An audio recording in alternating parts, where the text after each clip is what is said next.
ഹരി ഓം. കൽക്കി രൂപികളായിരിക്കുന്ന എല്ലാ നാരായണന്മാർക്കും ബൈബിൾ സന്ദേശത്തിലേക്ക് സ്വാഗതം. ഇന്ന് നമ്മൾ ബൈബിൾ സന്ദേശത്തിന്റെ 17ാമത്തെ പാഠമാണ് പഠിക്കാൻ പോകുന്നത്. സ്നേഹം സർവോത്കൃഷ്ടം. എനിക്ക് ഏറ്റവും ബൈബിളിൽ ഇഷ്ടപ്പെട്ട വചനമാണിത്. ഈ വചനം എന്താണെന്ന് നോക്കാം. എനിക്ക് പ്രവചനപരം ഉണ്ടായിരിക്കുകയും സകല രഹസ്യങ്ങളും ഞാൻ ഗ്രഹിക്കുകയും സകല വിജ്ഞാനങ്ങളും മലകളെ മാറ്റാൻ തക്ക വിശ്വാസം എനിക്കുണ്ടായിരുന്നാലും സ്നേഹമില്ലെങ്കിൽ ഞാൻ ഒന്നുമല്ല. ഞാൻ എൻ്റെ സർവ്വസമ്പത്തും ദാനം ചെയ്താലും എൻ്റെ ശരീരം ദഹിപ്പിക്കാൻ വിട്ടുകൊടുത്താലും സ്നേഹമില്ലെങ്കിൽ എനിക്ക് ഒരു പ്രയോജനവുമില്ല. സ്നേഹം ദീർഘക്ഷമയും ദയയും ഉള്ളതാണ്.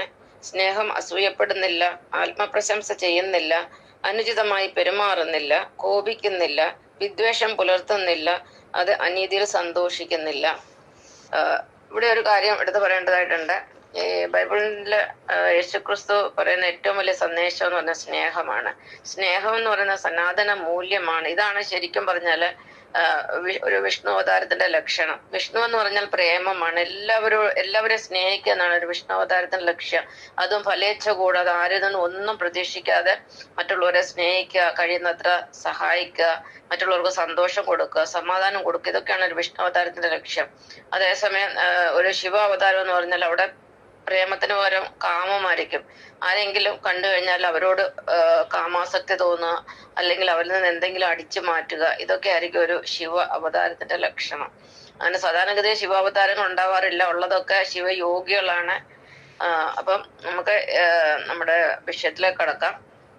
അപ്പൊ എനിക്ക് പ്രവചനപരം ഉണ്ടായി. ഇപ്പൊ ഞാൻ ഷീലായപ്പൻ എന്ന് പറഞ്ഞ എന്റെ കാര്യം തന്നെ. എനിക്ക് പ്രവചനപരം ഉണ്ടായിരിക്കുകയും അതുപോലെ തന്നെ എനിക്ക് സകല രഹസ്യം, ഞാൻ ഈ പ്രപഞ്ചത്തിന്റെ രഹസ്യം എല്ലാം ഗ്രഹിച്ചു. അതായത് പ്രപഞ്ചം എങ്ങനെ ജനിക്കുന്നു, എങ്ങനെ മരിക്കുന്നു, അതുപോലെ എനിക്ക് പല കാര്യങ്ങളും പ്രവചിക്കാൻ അറിയാം.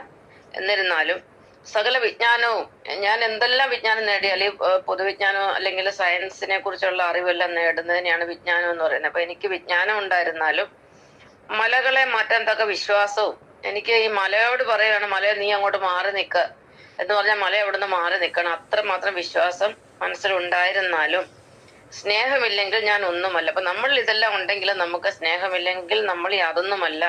ഞാൻ എൻ്റെ സർവ്വസമ്പത്തും ദാനം ചെയ്താൽ, എൻ്റെ ശരീരം ദഹിപ്പിക്കാൻ വിട്ടുകൊടുത്താൽ സ്നേഹമില്ലെങ്കിൽ എനിക്ക് ഒരു പ്രയോജനവുമില്ലെന്നാ.